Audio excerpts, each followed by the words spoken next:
ఉషోదయం ప్రేమించు కాపరి ఉషా కిరణాలు. ఉదయకాలపు వాక్య ధ్యానంకు మిమ్మల్ని ఆహ్వానిస్తున్నాం. ప్రార్థన. మమ్మల్ని మిక్కిలిగా ప్రేమిస్తున్న పరలోకపు తండ్రి, ఉదయకాల సమయానికై వందనములు. ఈ ఉదయకాలమున నీ వాక్యముకు దేవా మా హృదయాన్ని సిద్ధపరచమని వేడుకుంటున్నాం. తండ్రి, నాతోనూ మాతోనూ మాట్లాడమని యేసు పరిశుద్ధ నామమున అడిగి వేడుకుంటున్నాను పరమ తండ్రి, ఆమేన్. ఈ ఉదయకాలమున అపోస్తుల కార్యములు 17వ అధ్యాయము 11వ వచనమును చదువుకుందాం. వీరు తెసలోనికలో ఉన్న వారికంటే గనులయుండిరి గనుక ఆసక్తితో వాక్యమును అంగీకరించి పౌలును సీలయును చెప్పిన సంగతులు అలాగునున్నవో లేవో అని ప్రతిదినము లేఖనములు పరిశోధించుచు వచ్చిరి.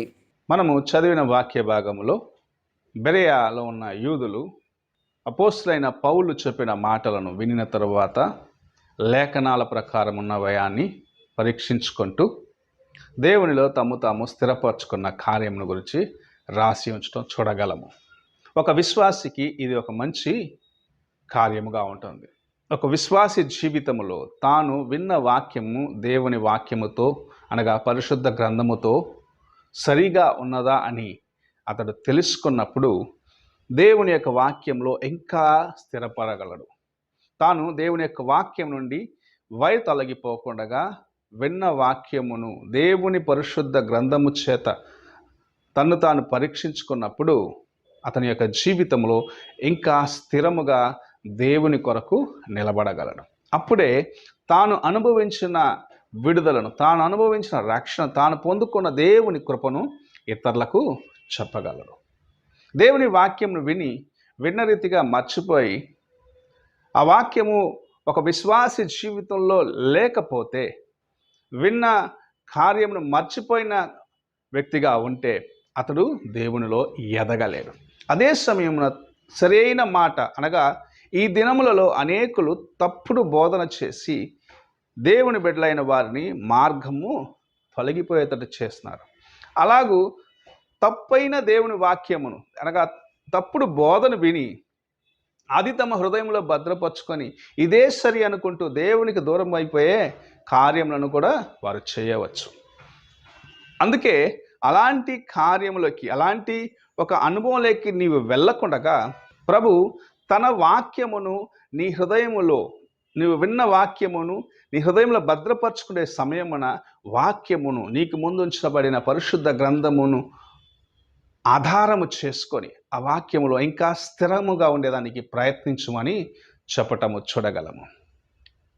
ఎవరో చెప్పిన ఒక వాక్యమును అది సరి అనుకొని చివరికి దేవుని మార్గమునకు దూరముగా తొలగిపోయే కార్యములు ఈ దినములో అనేకము జరుగుచును. ఎందుకంటే తామే అంత ఎరిగిన వారమని దేవుని యొక్క వాక్యము తమకు తోచిన రీతిగా బోధించేదానికి అనేకులు ఈ దినంలో బయలుదేరినారు.